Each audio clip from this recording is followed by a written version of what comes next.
Good to see everybody. This period of time, most specifically with the ramp up of the pitching, it's critical. And the calendar in college baseball is very unique because you're banking on these guys to do a lot of their work at home.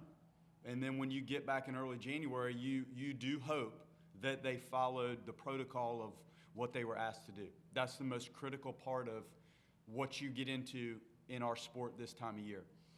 I have been very impressed with the group of left-handed pitchers that we do have, and some of these guys will be new, but that group, top to bottom, any way you shake it, is very impressive.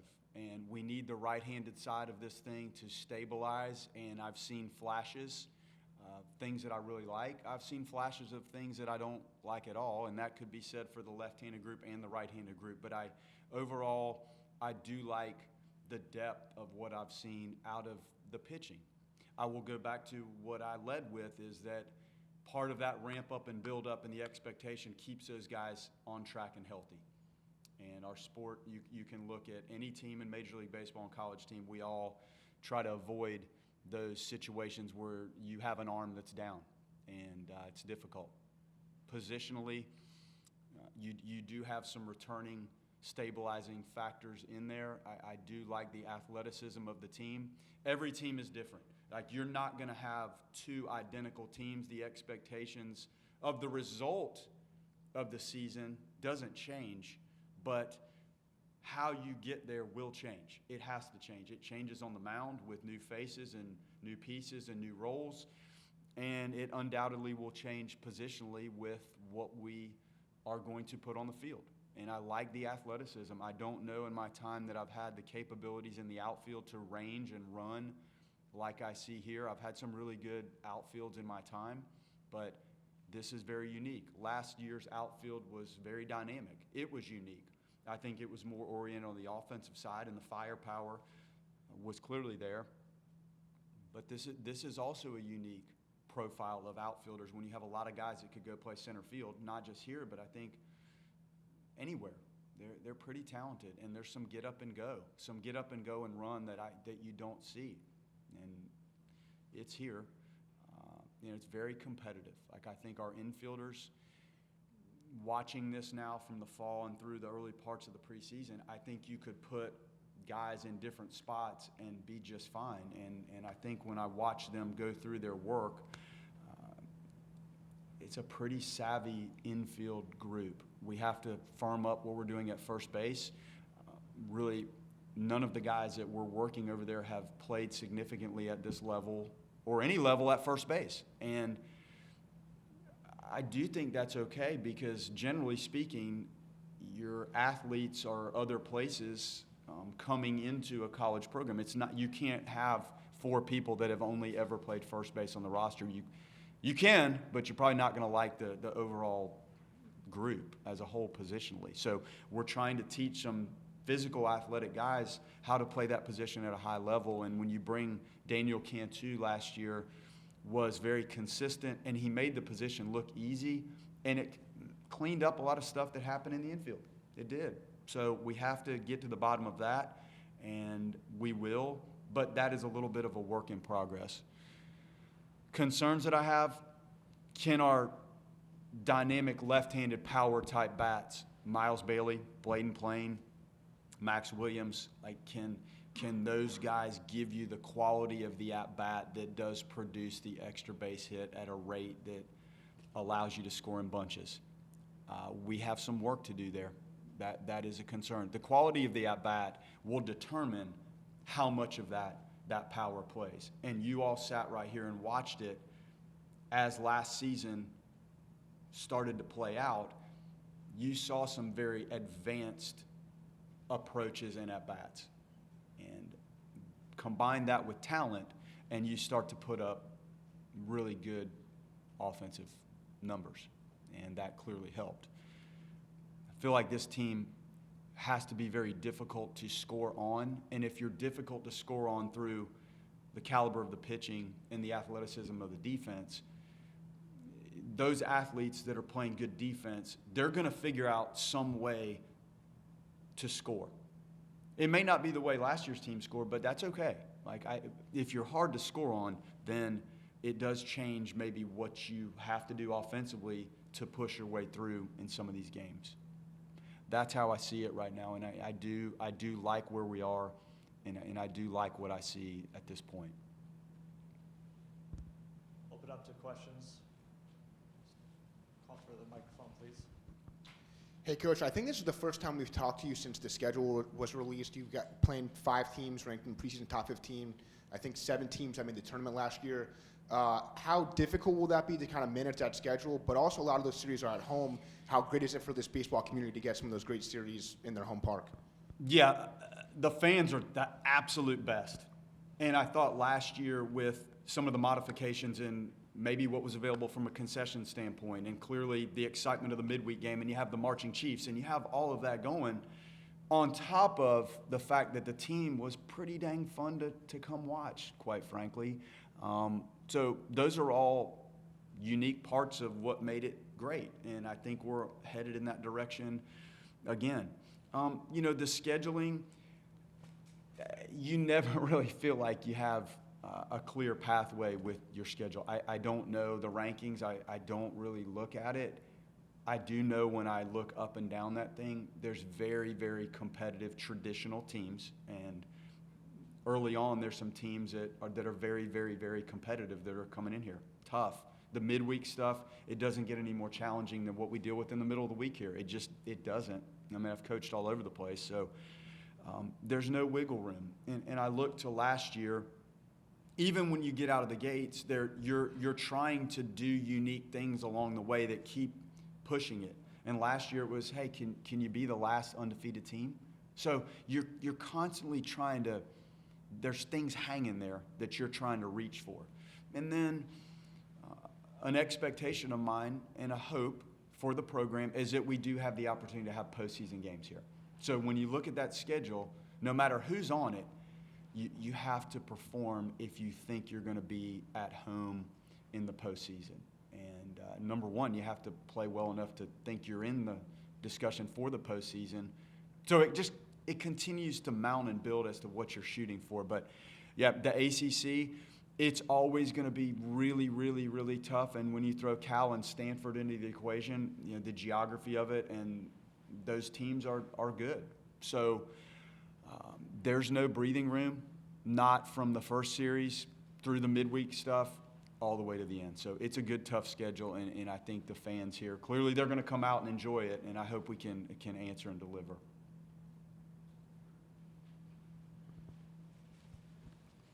I'm sure it's nice to have a guy like Jamie, an established guy at the top of the rotation who is probably going to start every weekend for you when available. But outside of that, I guess some real questions with the rest of the rotation, and again midweek too. I guess how many guys are in that starter conversation? Who are those guys? And I guess what's Cam Leiter's status as preseason gets underway? Yeah, Cam's got a significant rehab, so there's not even a discussion right now for that one. Jamie has been dynamic and has continued to mature and grow into the art of what he's doing on the mound. I think the changeup will help him in the hopes of adding a pitch that he's going to use a fair amount, allows him to still be consistent with the other two that got him to be in the conversation he's in right now. Joey Vellini has been as consistent as any left-handed arm I've had in a fall preseason setting.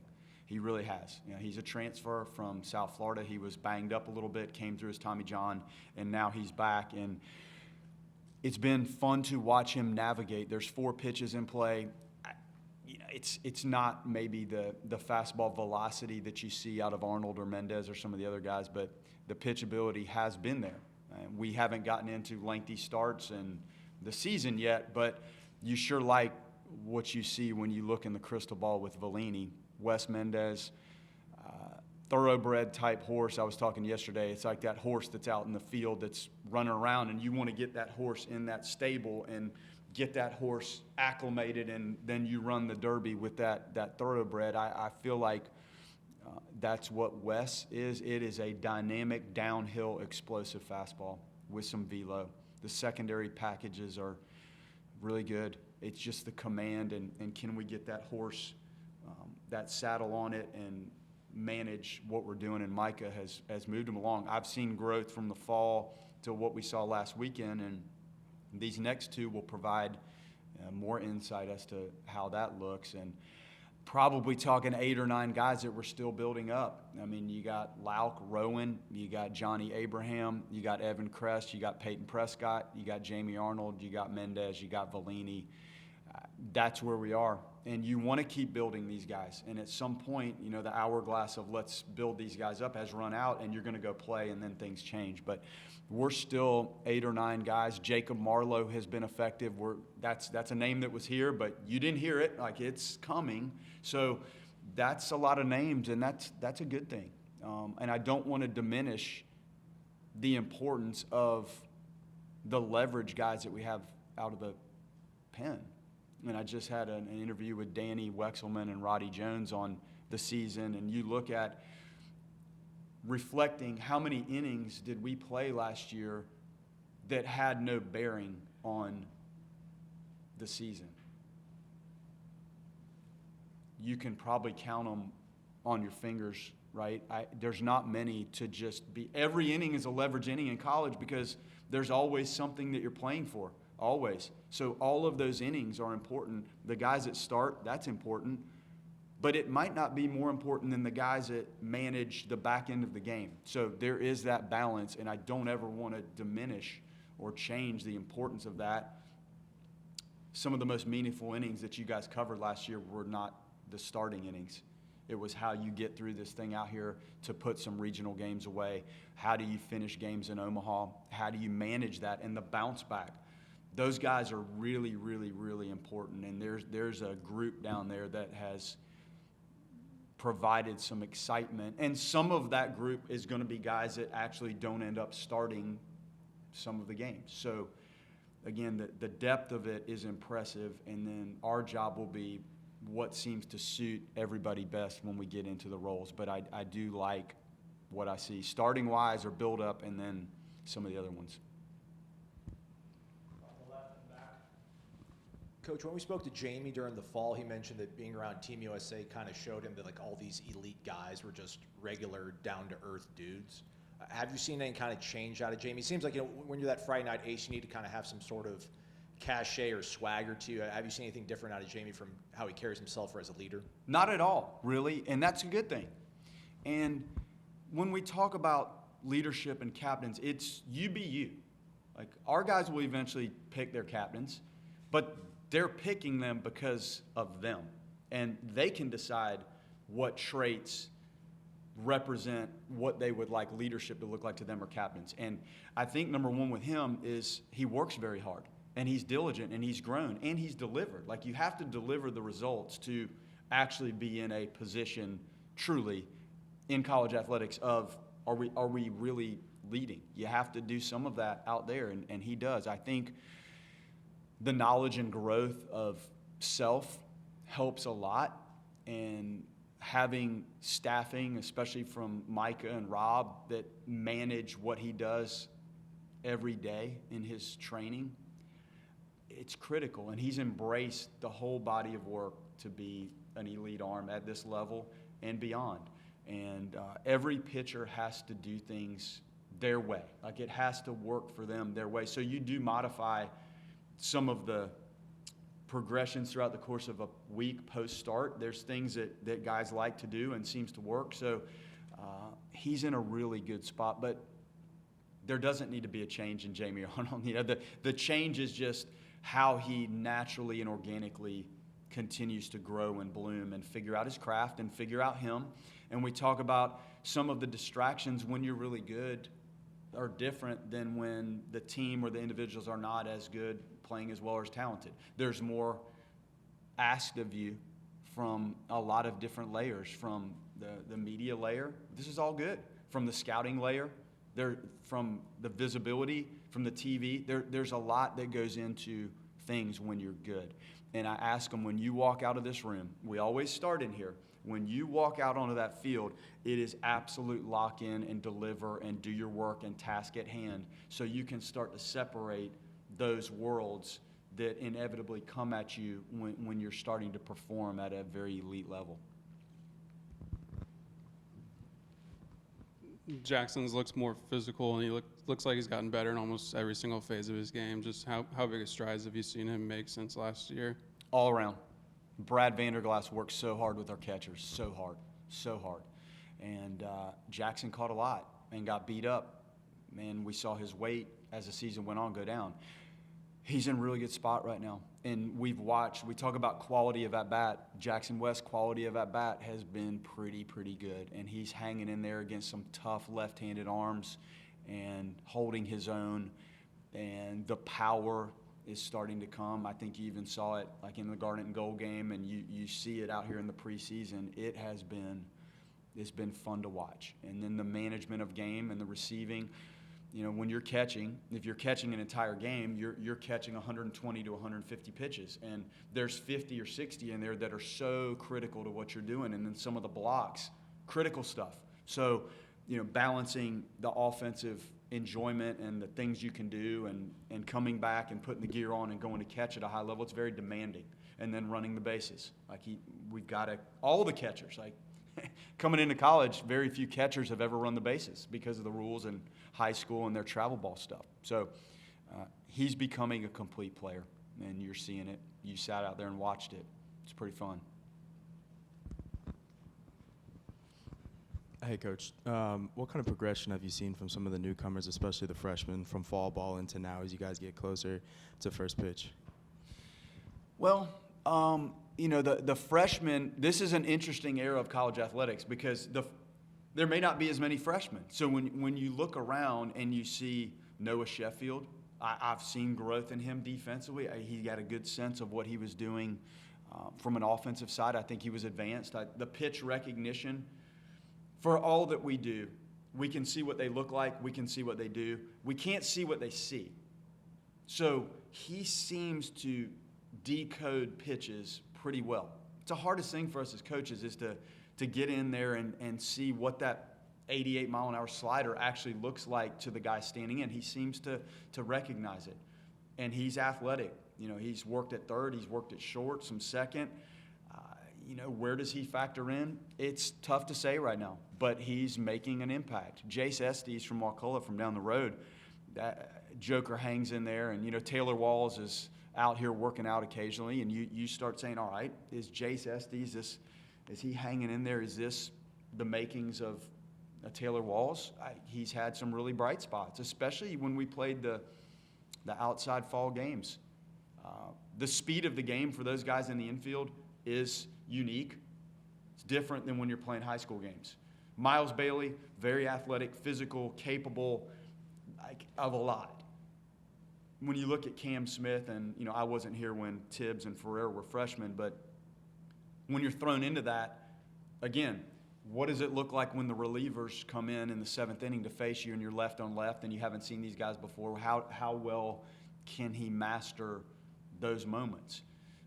The physicality I've never seen. I've had some really dynamic offensive players. I just haven't had somebody that's the size of Jarrett Verse running around at practice. I just don't want to get in the way of that. Hunter Carnes, advanced worker, 4.0 student. We had a couple guys close to a 4.0. He was at it, and he's probably down in the cage right now doing something. He's got somebody shooting balls out of the machine. He's hitting off the. He's in it, and from day one, you could tell this is a very advanced thinking baseball player who's an athletic catcher.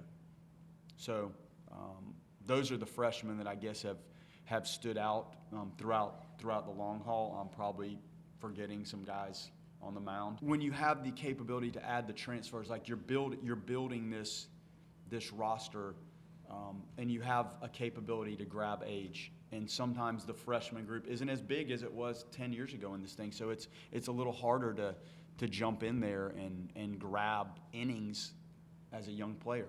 The ones we have impacted what we're doing. Coach, you look up and down this roster, Lincoln's on it, Childs is on it, Madison County's on it, Wakulla Christian's on it. To have so many local guys who know what to expect and know what's expected of Florida State baseball, Has that been beneficial to you guys just to go about and have a local flair to this roster? Absolutely. You always want to start here. I think the nucleus of what we do needs to start here, and then you have to branch out. We can't do it all here, and I would like to have as many of the players that have dreamt of being here. I want that. It's a different, it was that way for me. It's all I ever wanted was to be here and play on that field. It's all I wanted. So it adds a different dimension when you do have that and you followed it. So if your recruiting nucleus starts here, it does bring that layer into the locker room and into the facility, which I think is really good. And then we have to expand from here and grow this thing out. And that goes from not only a transfer situation, but a high school situation. We can grab high school players from all over, and you have to be able to do the same thing with the transfers. But your nucleus needs to be right here. And again, that's a reason I let all the local teams play on the field in the fall. That was something I wanted to do. I wanted everybody to get a chance to play on the field, and we get to watch everybody. And you also give the people that have supported the program a chance to come out here and get on the field and play, and you get to watch your son play a game here. And we're going to start our recruiting here, always. And then from there, we have to add and go nationally to get what we need. You talked about the athleticism of the outfield. Have now made 2 trips to Omaha with different teams as a head coach. Seeing what it is required to kind of play outfield in that park, I guess, how much is that kind of part of the strategy? And who are the guys along with Max who, they have some pretty big holes to fill in those corner outfield spots. Who are the guys who stood out there? Well, you want to be tough to score on. The good teams are tough to score on. And then your offensive side, you have to figure it out. Okay, so part of being tough to score on is, can you grab extra base hits and turn those into outs? That's a great way to be tough to score on, is if you can run things down. And I'm not building anything to look at how the park in Omaha plays. You just, when it's time to go there, you have to try to prepare the guys for what it actually feels like there. And it is big. And there are days out there where the wind's blowing in and you're not hitting a ball out. But that doesn't change the dimensions of the place. There's still a lot of space in those gaps that you have to go get it and run it down. So I think just my natural way of trying to put it together is to have guys that are capable of playing center field, and then you move from there. And in the infield, you want guys that are capable of playing shortstop, and then you kind of disperse from that position. Gage Harrelson, who was at Texas Tech, saw him in the fall, has been a center fielder, can go get it, and likes to play, and is a scrappy, rangy, lanky, left-handed bat that's got a little juice in there. He's got some juice. Chase Williams, switch hitter from Northwest Florida State College. If you come watch practice, at some point he's going to try to climb up over the wall and run it down and crash and jump and climb into the scoreboard net and catch balls that are going out. It's fun to watch. Those guys could all clearly play center field. And Max has got that instinct and the knack and the closing and the security that you love. So, again, I had some really rangy outfields at Notre Dame, and that helped us. That park was like Omaha, just big and windy, so it really helped. I think we're on that path, and I do like that. I hope that's something we can continue. Brody DeLamalure, right-handed hitter, has had some really, really good, consistent at-bats. And, he's on stride. He's kind of a redshirt freshman. So you didn't hear a lot about that last year, but just watching the at-bats and the progression and how he drives the ball to all fields, it's been fun. And Bladen Plain is not in the center field profile, but, he's a big physical guy that has played the outfield and could play first, and he runs around really well. B.J. Gibson has joined us. He's an elite football player.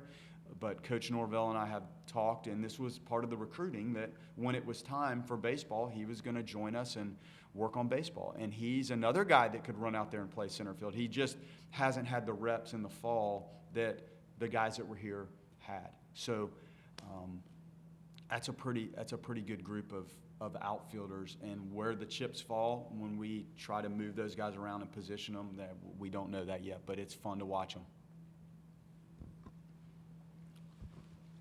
the two Barretts on the mound, Ben just continues to tick up. Just what have you seen from his power stuff, and then getting David back on the mound just after a really long road to recovery? Just how good was it to see him back on the mound in live action? David Barrett has fought the recovery and the rehab and the hand and all the things that kind of snowballed on him after his procedure, and that was tough luck for him, and that stuff happens. Watching him go through rehab, you feel for those guys that are out there. I can look out of my office at all hours of the day, and you see them, and it starts with playing catch right outside the dugout on the turf with Phil, our trainer, and we're talking about throwing the ball 40 feet, 60 feet. Then you back up, then eventually you get to the mound, and all of a sudden you're starting to see this guy, byproduct of probably what he's dealt with. He's throwing a pretty elite fastball that actually cuts a little bit, and I think his breaking ball's better. And I told Hector Mejia, our orthopedic surgeon, it's fantastic. He's great. I said, Doc, DB was out there and you would have loved it. And there's just so much emotion that goes into watching a great kid like that fight through some setbacks to then go out there on that mound and pitch in scrimmages, and that's going to lead into pitching in games. So I'm very happy with him as a person and what he's been able to overcome to put himself in position to pitch again, really. Ben Barrett, that was electric the other day.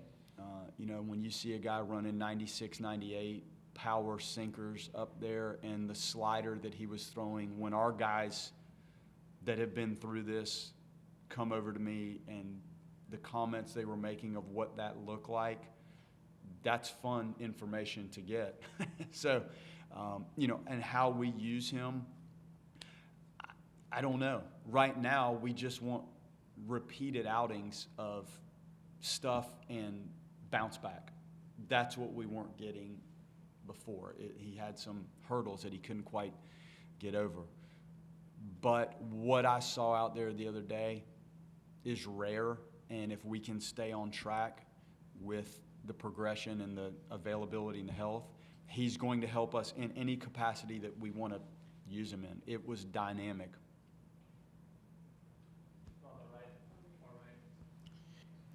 Coach, you were mentioning about B.J. Gibson. Could you specify a little bit more of what you feel like he brings to in the mix and the rotation, and what's something that stands out what you saw from him so far? He's very serious about this, and he's very serious about his work. And he has told me from day one, Coach, I love playing football, and Coach, I love playing baseball. And his at-bats, when you think about what our players have been able to do since the end of August, and the at-bats and the work in the batting cages and the machines, he wasn't able to do that. So as we built him up a little bit and eventually got him into the games to have some live at-bats versus our arms, which are competitive, he hung in there. He hung right in there against some good arms and right-handed breaking balls, and hung in there and took some tough pitches. And he takes some aggressive hacks. I tip my hat to that. It's not hard to walk out there after you haven't done it in a long time and haven't had the reps. He stood in there and battled. And he'll figure the outfield stuff out. Clearly, he's got the capabilities to run around and handle playing the outfield. Again, the repetitions and the reads off the bat and the reads off the wall and the cutoffs and relays, that's going to have to come in time. But he's very serious about what he does, and he works. He's a serious worker, and I've watched it for a couple weeks. So nice to have him out there. Coach, you've talked about the competitiveness of some of the positions and the starting nine in the lineup. How much rotation do you think you'll have in the lineup for the first month of the season, and how much do you kind of want, these are my 9 guys and this is what we're going to go with? Well, you want to, number one, position the team to be in a spot to win games. We have to do that. And we do have a lot of options. And as much as we want to train and practice and have good competitive scrimmages, there's not a more competitive scrimmage that I've seen in my coaching time than what we're doing out there. Last year was in that bucket. This year is probably even maybe a little deeper with what we're doing positionally. So it's hard to say. Outside of, number one, I'm positioning these guys to help the team win. 1. 2, when I find moments to get the individuals that look like the moment fits and deserve that shot, they're in. They're in. And that can go for the guys on the mound, and it goes for the position guys too. And the deeper you are, the more moves you have. the more catching depth. Haven't had this kind of catching depth in a while. Like there's some depth there. So when you have moments to pinch run and get somebody in there and rest somebody and do it, the more options you have that are legitimate, capable options, it just keeps everybody fresher and better. So we have it. I do have to position the team to make sure we're in the best spot to come out on top in games. Then, when it's time, I'm going to absolutely push buttons that I feel help the team and then also help those individuals grow and learn and get involved when it's right.